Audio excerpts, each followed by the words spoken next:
नमस्कार, स्वागत है आपका। आप देख रहे हैं सी न्यूज भारत। मैं हूं आपके साथ इशिता। वक्त हो गया महाराष्ट्र बुलेटिन का। इस बुलेटिन में बात करेंगे डोंबिवली की, जहां छत्रपति शिवाजी महाराज की घुड़सवारी प्रतिमा का हुआ अनावरण। आगे बात होगी संभाजी नगर की, जहां अवैध खड़ी फसल केसर का गोरख धंधा चल रहा है। ऐसी तमाम खबरों पर विस्तार से बात करेंगे। खबर डोंबिवली से है, जहां सांसद श्रीकांत शिंदे की कल्पना से कल्याण लोकसभा क्षेत्र में डोंबिवली पूर्व के घरदा सर्कल पर छत्रपति शिवाजी महाराज का घुड़सवार प्रतिमा की अनावरण उप मुख्यमंत्री एकनाथ शिंदे द्वारा किया गया। उन्होंने इस अवसर पर घरदा सर्कल का नाम बदलकर छत्रपति शिवाजी महाराज चौक नाम की घोषणा की है। साथ ही एकनाथ शिंदे ने अपने भाषण में कहते हुए कहा, औरंगजेब महाराष्ट्र को निगलने आए थे, लेकिन छत्रपति शिवाजी महाराज एक भव्य शक्ति बनकर औरंगजेब की मंशा पूरी नहीं होने दिए। औरंगजेब जिसने संभाजी महाराज का क्रूरता से हत्या की, ऐसे औरंगजेब के कुछ लोग गुणगान गा रहे हैं। ऐसे गद्दार देशद्रोह हैं। सभी को छत्रपति शिवाजी महाराज के एक गुण का अपनाना चाहिए। यही एक असल में छत्रपति शिवाजी महाराज के लिए एक सच्ची श्रद्धांजलि होगी। अपने भाषण में बोलते हुए कहा, इस अवसर पर कल्याण लोकसभा के सांसद डॉक्टर श्रीकांत शिंदे, हिंदू राष्ट्र सेना के प्रमुख धनंजय भाई देसाई, सामाजिक जागरूकता संग्राम बापू भंडारे महाराज, वरिष्ठ भाजपा नेता जगन्नाथ पाटिल, विधायक राजेश मोरे, विधायक डॉक्टर बालाजी किनीकर, जिला प्रमुख गोपाल लांगे, कल्याण डोंबिवली महानगर पालिका आयुक्त इंद्रागुणी झाकड़ और कई शिव भक्तों की बड़ी संख्या में उपस्थित रहे। आज प्रत्येक डोंबिवलीकरांसाठी, कल्याणकरांसाठी अभिमानाचा आणि आनंदाचा क्षण दिवस आहे। आज शिवजयंती निमित्त राज्याचे उपमुख्यमंत्री एकनाथ शिंदे साहेबांच्या शुभ हस्ते छत्रपती शिवाजी महाराजांचा अश्वारूढ पुतळ्याचं अनावरण जे आहे आज डोंबिवलीच्या छत्रपती शिवाजी महाराज चौकामध्ये झालेला आहे। हा चौक जो आहे तो अगोदर घारडा केमिकलच्या नावाने ओळखला जायचा। त्याची ओळख पुसून या चौकाला नवीन ओळख म्हणजे छत्रपती शिवाजी महाराज चौक हे आजपासून देण्यात आलेलं आहे। डोंबिवलीच्या प्रवेशद्वारावरती हा पुतळा आज उभा राहिलेला आहे आणि छत्रपती शिवाजी महाराजांचा हा फक्त पुतळा नाही, हा प्रत्येकाला आणि प्रत्येक युवा पिढीला प्रेरणा देणारा एक स्मारक म्हणून जे आहे याच्या पुढे आपण सगळे लोक बघणार आहोत। मला वाटतं आजच्या दिवशी हा छत्रपती शिवाजी महाराजांचा अश्वारूढ पुतळा इथे उभा राहतो माझ्यासाठी देखील खूप आनंदाचा दिवस आहे, समाधानाचा दिवस आहे की कित्येक वर्षापासून लोकांची मागणी होती की डोंबिवलीचे जे प्रवेशद्वार आहे तिथे छत्रपती शिवाजी महाराजांचा अश्वारूढ पुतळा उभा राहायला पाहिजे। ती आज मागणी पूर्ण झालेली आहे। मी यासाठी या महाराष्ट्र राज्याचे मुख्यमंत्री आणि त्याचबरोबर उपमुख्यमंत्री दोघांचेही खूप खूप धन्यवाद व्यक्त करतो की आज हे गेल्या 2.5 वर्षापासून ज्या प्रकारे महाराष्ट्रामध्ये कारभार सुरू आहे, जो निधी लागला या कल्याण लोकसभेसाठी तो निधी देण्याचं काम तेव्हाचे मुख्यमंत्री एकनाथजी शिंदे साहेब असतील, उपमुख्यमंत्री देवेंद्र फडणवीस जे असतील, आताचे मुख्यमंत्री देवेंद्र फडणवीस जे असतील आणि उपमुख्यमंत्री एकनाथ शिंदे साहेब असतील, नेहमी त्यांचं बारीक लक्ष जे आहे ते कल्याण लोकसभेवरती होईल आणि कल्याण लोकसभेच्या विकासासाठी ज्या ज्या गोष्टी लागतील त्या त्या गोष्टी देण्याचं काम केलेलं आहे। मी सगळ्यांचं खूप खूप शासनाचं त्याचबरोबर महानगरपालिकेचं देखील खूप खूप धन्यवाद इथे व्यक्त करतो। मी सगळ्यांना शांततेचं आवाहन आपल्या माध्यमाने इथे करू इच्छितो आणि मला वाटतं याच्यामध्ये जर कोणी दंगल भडकवण्याचा प्रयत्न करत असेल तर याच्यावरती देखील कठोर असं शासन जे आहे ते झालं पाहिजे।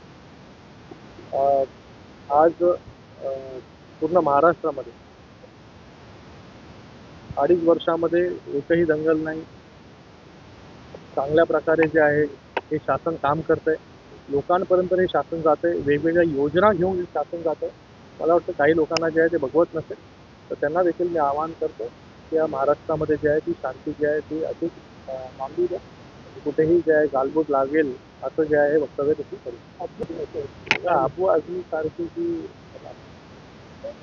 शब्द जे आहे ते माझ्या तोंडात आले होते, त्यांना त्याच्यावरती माननीय उपमुख्यमंत्री मोदयांनी पण सांगितलेलं आहे की त्याच्यावरती जे आहे त्याला महाराष्ट्रामध्ये राहण्याचा अधिकार, त्यांच्यावरती जे आहे ते देशद्रोहाचा कलम जो आहे तो लागला पाहिजे। आणि मी आपल्या सगळ्यांच्या माध्यमाने यातून सांगू इच्छितो की प्रतापगढ़ पायथ्याशी अफजल खान की कबर तो झांकी थी, औरंगजेब की कबर अभी बाकी है। अरे ज्यांनी त्यांच्या कार्यकाळामध्ये किती लोकांच्या कबरीवरती जाऊन जे आहे हे पुष्पगुच्छ जे आहे हे वाहिलेले हे प्रश्न जे आहे हे जाऊन त्यांना पहिले विचारले पाहिजे। आणि ज्यांनी हिंदुत्व सोडलं त्यांना जे आहे मोदीजींवरती बोलण्याचा अधिकार नाही आहे। त्यांना त्यांची जागा जी आहे ती लोकांनी या इलेक्शनमध्ये जे आहे हे दाखवून दिलेली आहे की हिंदुत्व सोडल्यामुळे जे आहे ते काय होतं। पानिपत जे आहे विरोधकांचं करण्याचं काम त्या निवडणुकीमध्ये लोकांनीच केलेलं आहे आणि मला वाटतं आता तरी याच्यातून काहीतरी बोध घेतला पाहिजे। डोंबिवली से सी न्यूज़ संवाददाता दीपक मोरे की रिपोर्ट। खबर संभाजी नगर से है, जहां छत्रपति संभाजी नगर अवैध गौण खनिज खड़ी केसर का गोरख धंधा चल रहा है। कलेक्टर ने अवैध खड़ी केसर को सील कर दिया था, लेकिन मालिक ने सील तोड़कर अवैध खड़ी केसर का अवैध कारोबार चला रहा है। मौजे सयागवान तालुका कन्नड़ में समूह संख्या 212 क्षेत्र 4 हेक्टेयर फॉर्म मालिक विट्ठल नामदेव बेदवाल की गौण खनिज खड़ी केसर मशीन अवैध रूप से चल रही है। इस पर राजस्व विभाग ने अभी तक कोई कार्रवाई नहीं की है। इससे आसपास के किसानों की खेती बंजर हो गई। अवैध सहायक खनन के खिलाफ मामला दर्ज करें और सरकार के राजस्व को लाखों रुपए का नुकसान हो रहा है। किसान रविंद्र सुभाष यादव ने मांग की है कि कानूनी सहायक खनन के खिलाफ कानूनी मामला दर्ज किया जाना चाहिए और सहायक खनन बंद किया जाना चाहिए। किसानों की मांग है कि कानूनी मुकदमा दर्ज कर गौण खनिज को बंद कराया जाए। देखते हैं राजस्व विभाग क्या कार्रवाई करता है। रविंद्र सुभाष जाधव, गट नंबर 212/2 मध्ये माझी शेती आहे। माझ्या शेतीला लागून विठ्ठल नामदेव बेडवल्याची उत्खननाची शेत गट नंबर 212/2 मध्ये याचं बेकायदेशीरित्या टोन किशोर मशीन असून वारंवार 26/12/2023 आम्ही अर्ज दिला होता। त्या अनुषंगाने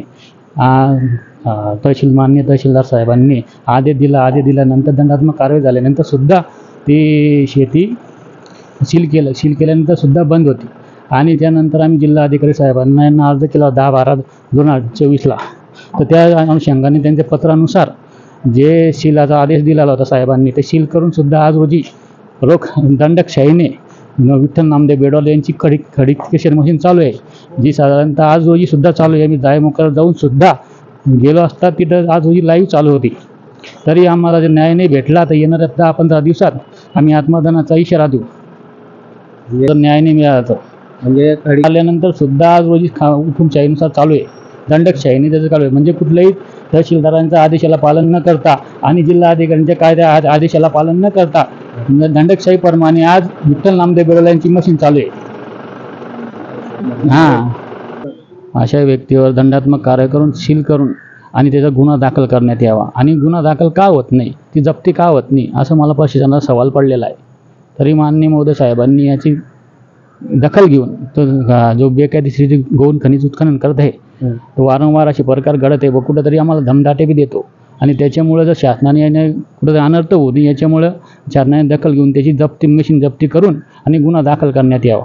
तुमची किती जमीन आहे ती याची माझी 253 आहे। तुमची जमीन आज नापीक नाशिक 7-8 वर्षापासून आमचे नापीक झालेलं आहे। कुठलंही पीक आम्हाला येत नाही। आजूबाजू शेतकरी त्रस्त झालेले आहेत आणि खडी केशरमुळे पुढे त्रस्त झालेले असून सुद्धा वारंवार आम्ही विनंती करून सुद्धा कुठलीही कारवाई होत नाही। महाराष्ट्र छत्रपति संभाजी नगर से शिवाजी नबले की रिपोर्ट। फिलहाल इस बुलेटिन में बस इतना ही। देश और दुनिया की तमाम बड़ी जानकारियों के लिए देखते रहिए सी न्यूज़ भारत।